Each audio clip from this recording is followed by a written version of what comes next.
तो सरकार पूरा गेम खेल रही है युवाओं के साथ, गेम खेल रही है, डिले टैक्टिक्स खेल रही है, एंड हम ये एक्सेप्ट नहीं करेंगे।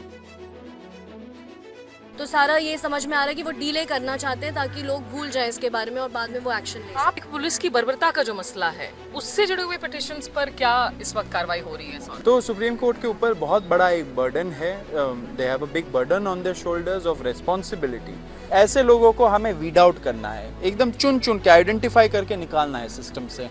वो काम देश का युवा करेगा, तो इससे उनको डर है। अब वो जेनजी के पीछे भी पढ़ के उनको डिवाइड एंड रूल करना चाहते हैं, ये सब काम नहीं करेगा। देश का युवा पढ़ा लिखा है, रैशनल है। हमारे जो सीजेपी के एक लोकल लीडर थे, उनके पापा का तो हत्या कर दिया बीजेपी के गुंडों ने। Abdul we demand compensation. Abdul ने बोला मुझे कोई कॉम्पनसेशन नहीं चाहिए, मेरे पापा के नाम पे आप एक स्कूल बनाओ। मेरे जो पिताजी थे वो चल बसे। अब्दुल के एकदम जान के पीछे थे, तो वो किसी तरह मतलब कोलकाता तक आया है। आपने जिन्होंने क्राइम करा है वहाँ पे, आप उनको गिरफ्तार करिए, उनको उनके चेहरे सामने लाइए और बताइए सबको आपने एक्शन लिया है। तो सबसे पहली जीत हमारी हो चुकी है, प्रिंसिपल को सस्पेंड कर दिया गया है। देखिए, झुकना पड़ेगा। ऐसे जो लोग सिस्टम में बैठे हुए हैं, बहुत टाइम से बैठे हुए हैं, इनका टाइम आ गया।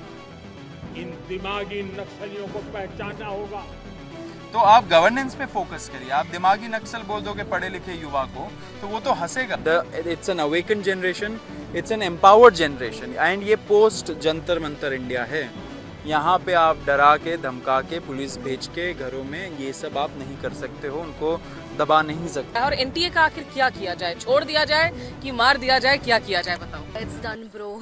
नमस्कार, आदाब। आपके साथ मैं स्मिता शर्मा हूं और आप देख रहे हैं मेरा YouTube station Smita Sharma journalist. लगातार सबकी नजरें बनी हुई है कॉकरोच जनता पार्टी पर। हर रोज हम देख रहे हैं स्कूल ठीक करो कैंपेन से लेकर सुप्रीम कोर्ट में जो मसले चल रहे हैं उस पर जो हलचल है। और सौरभ दास, रत्ना सिंह, वो आज सुप्रीम कोर्ट में मौजूद थे जहां उन मामलों पर हियरिंग होनी थी जो पुलिस ब्रुटैलिटी से जुड़ी हुई हैं।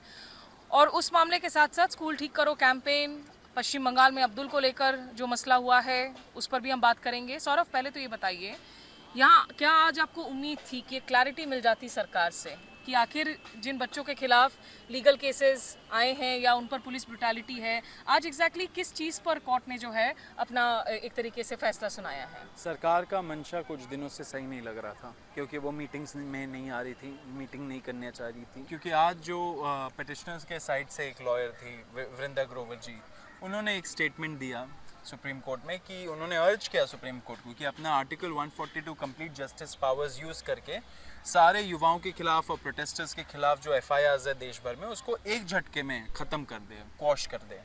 सुप्रीम कोर्ट ने भी उसमें हाँ बोला, एंड सुप्रीम कोर्ट ने हियरिंग के दौरान 3 बार सरकार को बोला कि आप हमें एक लिस्ट दीजिए एफआईआर्स का सारे देश भर से, जो लिस्ट को हम देख के उसको क्वॉश कर दे एफआईआर्स को। एंड सरकार का मंशा नहीं दिखा, सरकार चुप थी। सरकार के जो लॉयर है तुषार मेहता जी, उन्होंने कुछ स्टेटमेंट नहीं दिया, उन्होंने हाँ भी नहीं बोला, ना भी नहीं बोला। तो सरकार पूरा गेम खेल रही है युवाओं के साथ, गेम खेल रही है, डिले टैक्टिक्स खेल रही है, एंड हम ये एक्सेप्ट नहीं करेंगे। क्योंकि आपने कुछ कमिटमेंट दिया था, उसको आपको ऑनर करना चाहिए। जुलाई 25 को देश भर के सामने उनके मिनिस्टर्स प्रेस कॉन्फ्रेंस में बैठ के हमारे साथ उन्होंने एक कमिटमेंट दिया था, उसको ऑनर करना चाहिए जल्द से जल्द।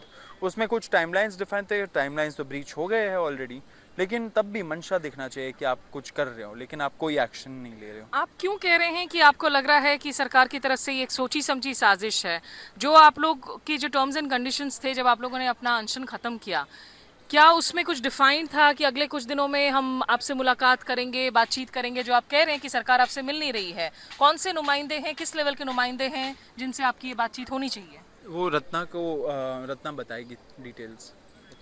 तो हम एक डेलीगेशन से ऑलरेडी मिल रहे हैं और उन्होंने हमें पूरे टाइम बोला है कि सरकार ने जो आपसे वादे करे हैं वो हमारा भी है मोटो कि हम भी वो सारे फॉलो करें और जैसा आप लोग चाहते हैं वैसा ही हो। एक ड्राफ्ट जो आना था यूनियन की तरफ से, उस ड्राफ्ट के लिए भी जब वो लेके आए तो वो ऐसे ही रैंडम एक 3 पैराग्राफ का लिख के लाए थे।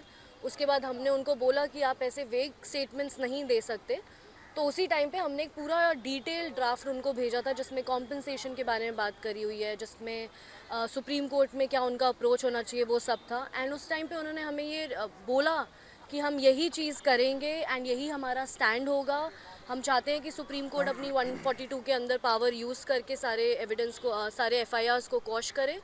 बट पिछले एक हफ्ते 1.5 हफ्ते से ये अगस्त 2 को मीट हुई थी, उसके बाद से कोई मीटिंग नहीं हुई है। हमने 2-3 दिन से बहुत ही ज़्यादा ट्राई करा कि हमें कोई अपडेट आए वहाँ से, वो क्या करना चाहते हैं। जो कल रात तक भी हमारा कॉन्वर्सेशन उनके साथ फ़ोन पे जो हुआ है, उन्होंने हमें यही बोला कि हमारा अप्रोच यही रहेगा कि सबके अगेंस्ट एफआईआर्स क्वॉश होनी चाहिए एंड हम 142 का स्टैंड जैसा भी होगा लेंगे। बट आज हमें कोर्ट में दिखा कि ऐसा कुछ नहीं हुआ है, तो यही है, हमें ये दिख रहा है कि उनकी जो डेलीगेशन है वो भी मीटिंग को डीले कर रही थी। फिर आज सरकार की तरफ से जो कुछ भी नहीं आया है, तो सारा ये समझ में आ रहा है कि वो डीले करना चाहते हैं ताकि लोग भूल जाएं इसके बारे में और बाद में वो एक्शन लें। आप लोगों का क्या असेसमेंट है? सरकार कह रही है कि 2800 ऐसे लोग हैं जो हार्डेंड क्रिमिनल्स हैं, अगर उनको हटा भी दे, उनके अलायदा ऐसे कितने लोग हैं जिनके ऊपर इस वक्त एफआईआर्स की तलवार लटक रही है? देखिए, एफआईआर्स उन्होंने हमें दिए नहीं हैं, हमने उनसे कॉपीज़ बहुत बार मांगी है। ऑल्दो उन्होंने हमें दिखाया था एंड उसमें अननेम्ड एफआईआर्स बहुत सारे हैं, नेम्ड होंगे 2-3। अननेम्ड में अब ये है कि आप किसी को भी इंक्लूड कर सकते हैं, तो हमें नहीं पता। एक एफआईआर थी जिसमें 5000 लोग अननेम्ड थे। तो इस तरह के एफआईआर्स जो फाइल हुए हैं वो हमें भी नहीं पता है कि आप किस इंसान को जाएंगे पकड़ेंगे, कैसे होगा।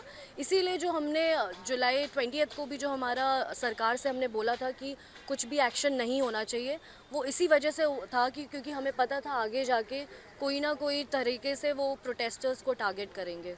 एक और जो मसला है, पुलिस की बर्बरता का जो मसला है, उससे जुड़े हुए पिटिशंस पर क्या इस वक्त कार्रवाई हो रही है? देखिए, उसमें हम लोग तो पार्टी है नहीं, लेकिन अगर सुप्रीम कोर्ट को लगता है कि हाई पावर्ड कमेटी जो वो बनाना चाहती है उससे कुछ जस्टिस मिलेगा देश के युवाओं को, तो ठीक है, मतलब सो बी इट। लेकिन हमारी एक मांग है, जो सारा युवा है वो सुप्रीम कोर्ट की तरफ देख रहा है। सुप्रीम कोर्ट आखिरी संस्थान है जहाँ पे जिनके साथ इनजस्टिस होता है, जो पीड़ित है, शोषित है, वो लोग वहाँ जाते हैं, न्याय मांगते हैं। ये इंस्टीट्यूशन से बहुत सारी उम्मीदें हैं। अगर ये हाई पावर्ड कमेटी में आप ऐसे लोगों को डालोगे जो इंडिपेंडेंट नहीं है, जिनका इंटेग्रिटी में प्रश्न चिन्ह है, जो थोड़े घूसखोर किस्म के लोग भी हैं, जिनका पास्ट में जो बैकग्राउंड है, जो ट्रैक रिकॉर्ड है वो सही नहीं है, अगर ऐसे लोग ऐसे हाई पावर्ड कमेटी में रहे तो फिर युवाओं को कोई भरोसा नहीं रह जाएगा सुप्रीम कोर्ट में, सुप्रीम कोर्ट के निर्णयों में। तो सुप्रीम कोर्ट के ऊपर बहुत बड़ा एक बर्डन है, they have a big burden on their shoulders of responsibility. वो मुझे पता है, सुप्रीम कोर्ट के जजेस को भी पता है कि पूरा देश का युवा उनको देख रहा है, इन एक्सपेक्टेशंस रखता है। तो आशा हमारी ये है कि ये जो कमेटी बनेगी ये इंडिपेंडेंट होगी, ये क्रेडिबल होगी, इसमें हाई कैलिबर वाले लोग होंगे एंड हाई इंडिपेंडेंस वाले लोग होंगे। अगर ऐसा नहीं है तो हम उस पर भी प्रश्न करेंगे। आप प्रश्न भी करेंगे, रह रहकर जो है आप लोग जंतर मंतर 2.0 के भी वीडियोस डाल रहे हैं, रील्स डाल रहे हैं, लीगल कॉकरोचेस कम टुगेदर की भी बात कर रहे हैं। लीगल कॉकरोचेस को साथ लेने का आपका क्या ब्लूप्रिंट इस वक्त तैयार हो रहा है, क्या खाका तैयार हो रहा है? और आप दिल्ली में आप लोग एक वॉलंटियर्स मीट करना चाह रहे थे, आपको वेन्यू नहीं मिला। आशुतोष रांका की कोलकाता की एक पब्लिक मीटिंग थी, वेन्यू नहीं मिली। कैसे आप लोग गैदर करेंगे जब पब्लिक वेन्यूज में इतनी दिक्कत हो रही है, अगर आपकी टीम बड़ी हो रही है तो? कोई बात नहीं, पब्लिक वेन्यूज़ का क्या होता है, ये सुप्रीम कोर्ट का लॉन जो है, यहाँ पे हम लोग प्रेस कॉन्फ्रेंस हम लोगों ने किया क्योंकि ये हमारा लॉन है, ये सुप्रीम कोर्ट हमारे पैसों से चलती है, यहाँ पे जजेस को तनख्वाह हमारे पैसों से मिलती है। आज सुप्रीम कोर्ट में कोई वकील भी थे जो थोड़े से बोल रहे थे कि सुप्रीम कोर्ट के लॉन में पीसी कैसे हो सकता है। अब पता नहीं कैसे ऐसे लॉयर्स बोल देते हैं, ऐसा कमेंट्स दे देते हैं। उनको तो पता ही है कि ये यहाँ का मेंटेनेंस, यहाँ का एंट्री एग्जिट जो भी कुछ भी हो वो लोगों के लिए बनाया गया है एंड देश का युवा ही यहाँ पे आ रहा है ज़्यादातर। तो हमें प्रोटेस्ट करने के लिए या कोई प्रेस कॉन्फ्रेंस होल्ड करने के लिए या कोई वॉलंटियर मीट करने के लिए कोई डेजिग्नेटेड जगह नहीं चाहिए। लेकिन अगर 150 वॉलंटियर्स आते हैं यहाँ पे लॉन में, तो 150 लोगों को सड़क खड़ा होने शायद नहीं देगी सुरक्षाकर्मी। तो आपको लगता है कि ये दिक्कतें आ रही हैं, आप लोगों की बढ़ रही हैं अभी? बिल्कुल बढ़ेंगी, क्योंकि सरकार चाहती है हम लोग को दबाना। वो क्यों डरती है कि हमें कोई स्पेस मिल जाएगा तो वहाँ पे बैठ के हम लोग शांति से डिस्कशन कर लेंगे? क्योंकि उनको पता है कि देश का युवा जग चुका है, देश का युवा प्रोटेस्ट कर रहा है। देश का युवा ही नहीं, सिर्फ जेन अल्फा, अगली से अगली पीढ़ी भी, वो भी प्रोटेस्ट कर रही है। क्यों? क्योंकि आप लोगों ने सिस्टम ऐसा बनाया है जो उनके लिए काम नहीं कर रहा है, जिसमें घोटालेबाज लोग पड़े हुए हैं, जिसमें घूसखोर किस्म के इनकॉम्पिटेंट लोग बैठे हुए हैं। ऐसे लोगों को हमें वीड आउट करना है, एकदम चुन चुन के आइडेंटिफाई करके निकालना है सिस्टम से। वो काम देश का युवा करेगा। तो इससे उनको डर है कि कॉकरोच जनता पार्टी से जुड़े जो युवा है वो कहीं ये सब काम ना कर ले। अगर हम लोगों ने इनको सताया नहीं, धमकाया नहीं, घर में पुलिस नहीं भेजा। आपको तो पता है बंगाल में हमारे जो सीजेपी के एक लोकल लीडर थे, उनके पापा का तो हत्या कर दिया बीजेपी के गुंडों ने, बीजेपी के वर्कर्स ने। तो ये सब वो करेंगे, लेकिन हम लोग पीछे नहीं हटने वाले हैं। ये संघर्ष है, संघर्ष बहुत लंबा है। सिस्टम को साफ करना है, एंड सिस्टम साफ करने के लिए ये सब कठिनाई आएंगे। अगर हम एकजुट होंगे, यूनाइटेड रहेंगे, तो फिर हम लोग अपना लक्ष्य पा लेंगे। ये लोग बांटने का कोशिश कर रहे हैं, बोल रहे हैं your Gen Z versus my Gen Z, मतलब जेंजी को भी बांटने का कोशिश किया। डिवाइड एंड रूल पॉलिसी, उन्होंने धर्म के आधार पे डिवाइड एंड रूल पॉलिसी किया है। उन्होंने कम्युनिटीज़ के हिसाब से भी डिवाइड एंड रूल किया है, कास्ट के हिसाब से डिवाइड एंड रूल किया है। जो भी ब्रिटिशर्स थे, मतलब जो अंग्रेज थे, उनका पॉलिसी इन्होंने बहुत अच्छे तरीके से एम्यूलेट किया है हमारे देश में। अब वो जेंजी के पीछे भी पढ़ के उनको डिवाइड एंड रूल करना चाहते हैं। ये सब काम नहीं करेगा। देश का युवा पढ़ा लिखा है, रैशनल है, उनको सोच है, समझ है कि क्या इश्यूज है, मुद्दे क्या है। आप कैरेक्टर असैसिनेट कर दोगे कुछ लोगों का जो इन मुहिम से जुड़े हैं, ये सब चीज़ों से कुछ नहीं होने वाला। लोग हंसते हैं, लोग बोलते हैं कि ये सारी चीज़ बचकानी लगती है। तो आप गवर्नेंस पे फोकस करिए। आप दिमागी नक्सल बोल दोगे पढ़े लिखे युवा को, तो वो तो हंसेगा, वो तो कल को वो बोलेगा भी कि यार ये कैसे प्राइम मिनिस्टर है। मतलब कि रेड फोर्ट में एक पॉलिटिकल स्पीच दे रहे हैं। रेड फोर्ट में इंडिपेंडेंस डे एक नेशनल इवेंट है हम लोगों का, वहाँ पे जाके आप पॉलिटिकल बयानबाजी कर रहे हो। मतलब कि एक स्टैंडर्ड होना चाहिए लीडर्स का। वो प्राइम मिनिस्टर है, वो बीजेपी के लीडर नहीं गए रेड फोर्ट में, वो तो प्राइम मिनिस्टर ऑफ इंडिया गए ना, हमारे सबके प्राइम मिनिस्टर हैं। तो उनको गरिमा, अपने पद का गरिमा भी समझना चाहिए, एंड स्टैंडर्ड के हिसाब से थोड़ा इंक्रीज करना चाहिए। स्टेट्समैनशिप, नैतिकता बहुत इंपॉर्टेंट है, वो भी लाना चाहिए सारे लीडर्स को, भले वो बीजेपी से हो या ऑपोजिशन से हो, सबको नैतिकता के आधार पे ही चलना चाहिए। लेकिन लैंग्वेज ऑफ पॉलिटिक्स में ही गिरावट हो गई है रत्ना। और हालांकि इन्होंने अब्दुल का जो जिक्र किया, अब्दुल के मसले में, अब्दुल के पिता का जिनकी जान गई पश्चिम बंगाल में, पश्चिम बंगाल पुलिस ने एक बयान जारी किया है जिसमें उन्होंने कहा है कि आरोप बेबुनियाद है, कि उनकी ब्रूटल हत्या की गई है। उन्होंने कहा उनका ब्लड प्रेशर फ्लक्चुएशन से उनकी मौत हुई है। आप पश्चिम बंगाल पुलिस के इस क्लैरिफिकेशन को कैसे देख रही हैं? देखिए, अब्दुल जो है वो जब 12 तारीख को हुआ था वहाँ पे वो इंसिडेंट, वो 13 तारीख से मेरे से टच में था। एंड वो पल पल की खबर दे रहा था कि कैसे पुलिस जो है वो हेल्प नहीं कर रही है, कैसे बीजेपी के जो गुंडे हैं वो वहाँ उसके घर पे घेर के बैठे हुए हैं, उसके घर में अंदर घुस गए हैं, कैसे मारा है। वो सारी वीडियोज़ वहाँ पर आई हैं। उसने ये भी बताया है कि हेड इंजरी हुई है। उसके बाद जब वो हॉस्पिटल गए हैं तो वहाँ पे जो MLC होनी थी वो भी नहीं हुई है। जब उनसे मांगा गया कि आप हमें मेडिकल रिपोर्ट दीजिए, तो उन्होंने बोला जब तक पुलिस कंप्लेन नहीं करेगी तब तक हम आपको नहीं दे सकते। तो पूरी तरह ट्राई करा गया कि उस मामले को दबाया जाए। अब्दुल के एकदम जान के पीछे थे, तो वो किसी तरह मतलब कोलकाता तक आया है। उस बीच उसके पापा उस हॉस्पिटल में, क्योंकि सारी फैसिलिटीज़ नहीं थी, एक दूसरे हॉस्पिटल में उनको शिफ्ट कराया गया, एंड जहाँ पे रात के टाइम पे उन्होंने दम तोड़ दिया। तो ये सारी जो इवेंट्स हैं, जब एक वहाँ के लोग आ गए, गैदर हो गए, तो जब आप वहाँ के लोकल लोगों से पूछेंगे, आप अब्दुल से पूछेंगे, उनकी माँ से पूछेंगे, आपको पता चलेगा कि क्या हुआ था उस दिन। मैंने खुद ट्विटर पे 13 तारीख को ही वेस्ट बंगाल पुलिस, जो कि बहुत एक्टिव रहती है ट्विटर पे वैसे, उन्होंने कोई मेरे ट्वीट्स पे रिस्पांस नहीं दिया है। उनको ऑनलाइन भी और उनको ऑफलाइन भी पूरे टाइम बताया गया है कि क्या चल रहा था वहाँ पे। तो अभी आप आए हैं वहाँ पे, सारी चीज़ें जब पूरा हो गया उसके बाद सफाई देने, वो सबको दिख रहा है कि आप एक पॉलिटिक्स। लेकिन दूसरी तरफ कह रहे हैं कि गिरफ्तारियां भी हुई हैं, कुछ 8 लोग गिरफ्तार हुए हैं। वो गिरफ्तारियां जो भी कर रहे हैं, ये खुद अब्दुल का भी स्टेटमेंट है कि उन्होंने बस बोल दिया है। जब तक वो देखेगा नहीं आंखों से कि ऐसा हुआ है कि नहीं, तब तक वो बिलीव नहीं करेगा। एंड अगर आप गिरफ्तार भी करें तो आप किसी को भी गिरफ्तार कर लेंगे, वो नहीं होता है। आपने जिन्होंने क्राइम करा है वहाँ पे, आप उनको गिरफ्तार करिए, उनको उनके चेहरे सामने लाइए और बताइए सबको आपने एक्शन लिया है। वैसे अब्दुल ने कल एक बड़ा भावनात्मक बयान भी दिया था कि मुझे मेरे पिता की मौत के लिए मुआवजा नहीं चाहिए, आप एक हाई क्लास जो है सरकारी स्कूल बनाकर उनके नाम पर आप वो स्कूल बनाइए। सौरभ, आखिरी सवाल, स्कूल ठीक करो कैंपेन आप लोगों ने शुरुआत की, और जेन अल्फा जिस तरीके से प्रोटेस्ट वीडियोस बनाकर डाल रही है, लखनऊ में बच्चियां सड़कों पर है, उनको पुलिस वाले आकर समझा रहे हैं कि भाई हमने ऐसा कोई हरकत नहीं किया, हम जब आपके उम्र के थे हम पढ़ाई कर रहे थे। एक तो ये रिस्पॉन्स को आप कैसे देख रहे हैं लोगों का, और आपको क्या लग रहा है कि क्या इस कंस्ट्रक्टिवली इसे चैनलाइज किया जा रहा है, सकारात्मक रूप से इसके नतीजे निकल रहे हैं इस पूरे? देखिए, झुकना पड़ेगा। ऐसे जो लोग सिस्टम में बैठे हुए हैं, बहुत टाइम से बैठे हुए हैं, इनका टाइम आ गया। अब इनको जेन जी उखाड़ के फेंकेगा, इनको जेन अल्फा उखाड़ के फेंकेगा।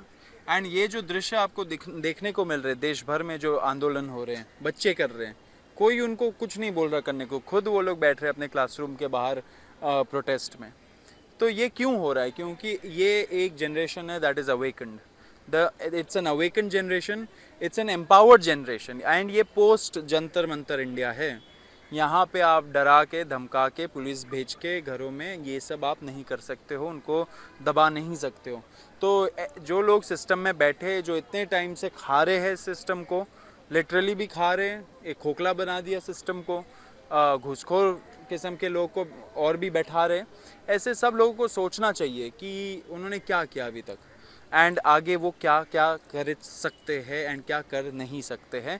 क्योंकि ये जो जनरेशन है उनको एक तरह से काम कराने में दिलचस्पी ला देगी, क्योंकि ultimately they have to work for the people. इन लोगों को बच्चों के लिए काम करना पड़ेगा, अगली जो पीढ़ी है उनके लिए काम करना पड़ेगा। क्या हर स्कूल जहां आप लोग जा रहे हैं आपको लग रहा है नतीजे निकलेंगे? कल आपने भी दिल्ली के कुछ स्कूलों का मुआयना किया था, चूंकि आप लोग पावर में नहीं हैं, लेकिन इस दबाव का नतीजा निकलता हुआ दिख रहा है आपको? इंडिया को बहुत टाइम से एक प्रेशर ग्रुप का ज़रूरत था। कॉकरोच जनता पार्टी के तरफ से, युवाओं के तरफ से अगर वो प्रेशर बन रहा है तो सब लोगों को वेलकम करना चाहिए। मैं तो बोलता हूँ कि जो बीजेपी और ऑपोजिशन के एमपीज़ एमएलएज़ हैं उनको भी साथ साथ युवाओं के साथ चलना चाहिए, उनके साथ स्कूल जाने चाहिए।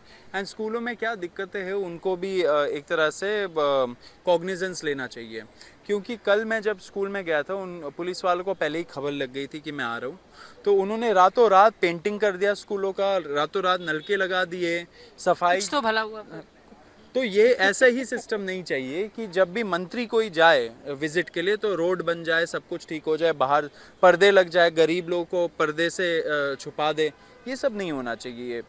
ये सिस्टम ऐसा बनना चाहिए जो 24/7 लोगों के लिए काम करे। ये नहीं कि that 1 day visit, that 2 hour visit के लिए वहाँ पे सब कुछ साफ सफाई हो। कल मैं जब एक स्कूल में गया था, ये भाटी माइंस में, जो छतरपुर डिस्ट्रिक्ट में पड़ता है, वहाँ पे एक गवर्नमेंट स्कूल है दिल्ली गवर्नमेंट का। वो बहुत अंदर स्कूल के तो घटिया कंडीशन है ही, लेकिन जब बच्चे सुबह जाते हैं तो इतना बड़ा फील्ड है जहाँ पे कूड़े का ढेर है। तो रोज़ उनको उस दृश्यों से वेलकम किया जाता है बच्चों को, वो कूड़े से। मुझे बताया गया कि पिछले 6 महीने में अमित शाह और रेखा गुप्ता 2 बार सब लोग आए एंड वहाँ पे रैली किया, तब तो उन्होंने साफ़ कर दिया था, फिर से वो गंदा पड़ा है, कोई साफ़ नहीं करता है। तो ये ऐसा सिस्टम क्यों बना के रखा है आपने कि वो एक दिन के लिए ही साफ़ सफाई हो, उसमें एक दिन ही आपका पूरा कंस्ट्रक्शन ठीक हो जाए। मैं तो कोई भी नहीं हूँ, लेकिन मुझे भी दिखाने के लिए वो लोग नलके लगा रहे हैं। भले ही नलके से ड्रिंकिंग वाटर नहीं निकल रहा था, लेकिन नलके बाहर से वो लगा रहे थे। तो ये जो कॉस्मेटिक चेंजेस करते हैं ना ये लोग, वो प्रॉब्लमेटिक है। फाउंडेशनल लेवल पे चेंजेस चाहिए, उसके बारे में ये मंत्री लोग कोई बात नहीं करते। आशीष सूद जी जो है यहाँ के एजुकेशन मिनिस्टर, उनके लिए हम लोग वीडियो भी जारी करेंगे। अगर वो वहाँ पे ठीक नहीं करते उस गवर्नमेंट स्कूल को अगले 1 महीने में, तो हम सारे लोग, सारे कॉकरोचेस एंड सारे जो वहाँ के विलेजर्स हैं जो अपने आप को कॉकरोच मानते हैं, पीसफुल घेराव करेंगे वहाँ के जो कलेक्टर है उनके ऑफिस के बाहर। तो ऐसे ही करके हम लोग प्रेशर बना के रखेंगे, संवैधानिक तरीके से हम लोग प्रेशर बनाते हैं। एक लास्ट सवाल आपसे ज़रूर पूछूंगी, और रत्ना से एक लास्ट सवाल, क्योंकि दिल्ली में अभी कुछ वक्त पहले तक आम आदमी पार्टी की सरकार थी, एक लंबे वक्त तक। अब ये स्कूल्स जिनकी हालत ख़राब है, आम आदमी पार्टी ने जिन्होंने अपना बार बार क्लेम लिया कि हमने सरकारी स्कूलों की तस्वीर बदल दी, मनीष सिसोदिया एक फिगर ऑफ चेंज बने थे, जाहिर सी बात है उनके वक्त में भी खराब हालत रही होगी। ये पिछले 1-1.5 साल में खराबी नहीं आई है। बहुत सारे लोग आप लोगों से पूछ रहे हैं कि क्या आप पंजाब जाकर आम आदमी पार्टी वहाँ पे किस तरह के स्कूल दिखा रही है, क्या वो भी दिखाएंगे, क्या वो भी आप एक्सपोज करेंगे? पंजाब भी हमारे प्लान में है, झारखंड भी प्लान में है, दिल्ली में तो मैं कर ही रहा हूँ। कल मैं गवर्नमेंट स्कूल ही गया था जहाँ पे पहले उन्होंने राज किया था। वो गवर्नमेंट स्कूल भी एक तरह से खंडर ही है, तो वो भी हम लोगों ने एक्सपोज किया। देखिए ये सब बयानबाजी होता है, ये नैरेटिव सेटिंग होता है। अगर 80% आज देश का पॉपुलेशन पे भाजपा रूल कर रही है, तो सवाल 80% ऑफ द टाइम उनसे ही पूछा जाएगा ना। बट या questions will be asked from these people यार, जो ज़्यादा पावर में है पूरे देश भर में। रत्ना, सरकार क्या सबक ले रही है? अभी भी आपको लग रहा है संजीदा हुई है मुद्दों को लेकर? एनटीए का हमने देखा अभी वापस से यूजीसी नेट को लेकर 3 सब्जेक्ट्स में कहा कि अब हम एग्जाम्स करवाएंगे। 2 महीने बाद उनको पता चला है कि उसमें मल्टीपल एरर्स थी। सरकार ने एक नेशनल टास्क फोर्स बनाया, नंदन नीलेकनी उसे लीड करेंगे। क्या कोई इनपुट्स आप लोगों से सरकार ने लिए हैं जब से आप लोगों ने जंतर मंतर के प्रोटेस्ट को खत्म किया है? और एनटीए का आखिर क्या किया जाए, छोड़ दिया जाए कि मार दिया जाए, क्या किया जाए बताओ? वो जो आजकल ज़्यादा ही चल रहा है हमारा it's done bro. It's done bro but it's still not done bro, NTA is operating and still. NTA का अब यही हो गया है कि वो एक एग्ज़ाम कराती है फिर दूसरे एग्ज़ाम पे घपले होते हैं। सो कॉम्पिटिटिव एग्ज़ाम्स का सिर्फ एक नीट का मुद्दा या एक यूजीसी वाला एग्ज़ाम है, इन सब का ही नहीं है। जितने कॉम्पिटिटिव एग्ज़ाम्स होते हैं एंड वो सिर्फ एनटीए का नहीं, बाकी में जो भी जो होते हो रहे हैं उन सब में रिफॉर्मेशन की ज़रूरत है, क्योंकि हमारे कॉम्पिटिटिव एग्ज़ाम्स में करप्शन बहुत ही अंदर तक जा चुका है और उस करप्शन को हटाने के लिए पूरे सिस्टम में ही चेंज लाना ज़रूरी है। वो एक मिनिस्टर को हटाएंगे, दूसरा आके फिर उसी को कंटिन्यू करेगा, तो ऐसे नहीं चलेगा। उन्हें देखना पड़ेगा कि वो क्या गलतियां कर रहे हैं और उसमें कैसे उनको सुधार लाना चाहिए। जहाँ तक बात रही अभी जो एनटीए वाले एग्ज़ाम की भी है, उन्होंने रीज़न दिया है कि एरर्स थे। आपको पूरा एक साल दिया जाता है, आप एक ढंग का पेपर नहीं बना पा रहे हैं। आप एक जो बच्चा इतनी मेहनत करके एग्ज़ाम देने जा रहा है, आपको उसका टाइम क्या ऐसे ही लग रहा है कि उसको वेस्ट करा जा सकता है। कितने एंजाइटी में होते हैं ये सब एस्पिरेंट्स, अपनी लाइफ का इतना इंपॉर्टेंट टाइम देते हैं और आपको एक रीज़न मिलता है कि ठीक है पेपर में कोई गलतियां थी तो अब वापस से एग्ज़ाम कराते हैं। बहुत से बच्चों ने मुझे अप्रोच करा, उन्होंने बोला इन तीनों पेपर में पास्ट ईयर के क्वेश्चंस रिपीट हुए थे। सारे कॉम्पिटिटिव एग्ज़ाम्स में ऐसे ही होता है कि पास्ट ईयर के क्वेश्चंस रिपीट होते हैं। वो कोई रीज़न नहीं होता कि आप वापस से एग्ज़ाम करें अनटिल अनलेस आपका कोई और मोटिव है। तो वही चीज़ है कि जितने भी एजेंसीज़ हैं इनको ये समझना पड़ेगा कि जो ये मेथड यूज़ करते हुए आ रहे हैं वो नहीं चल रहा है और जो इस देश के एस्पिरेंट्स हैं जो ये एग्ज़ाम्स देते हैं वो भी थक चुके हैं और इनको रिफॉर्मेशन लाने की बहुत ज़्यादा ज़रूरत है अभी। ठीक है, चलिए, तो एक लंबी सी बातचीत की हम लोगों ने रत्ना सौरभ के साथ में। एक लड़ाई है जो कोर्ट में जारी है बच्चों के खिलाफ, जो एफआईआर दर्ज किए जा रहे हैं उसको हटवाने के लिए, लेकिन एक बड़ी लड़ाई है जिसमें जैसा दोनों कह रहे हैं कि हर नागरिक को भी, हर पार्टी को भी, हर नेता को भी भागीदार बनना होगा, जो है बच्चों के भविष्य की लड़ाई। इसमें एक चीज़ बोल दूं, कोर्ट में जो लड़ाई है वो अलग लड़ाई है, वो लड़ते रहेंगे, वहाँ पे होते जाएगा केस। आपको पता है कि कितने टाइम तक वो केसेस चलते हैं। तो जो युवा है वो भी जो काम कर रहे हैं वो करते रहिए, कोर्ट अपना काम करता रहेगा, आप लोग अपना काम करते रहिए, हम सारे लोग अपना अपना काम करते रहेंगे। रह रह कर जो है सुनाई देना चाहिए इट्स डन ब्रो, है ना? जो भी काम नहीं कर रहा है उसका जो है डन हो जाना चाहिए। बहरहाल हमारे साथ जुड़ने के लिए शुक्रिया, नमस्कार, आदाब।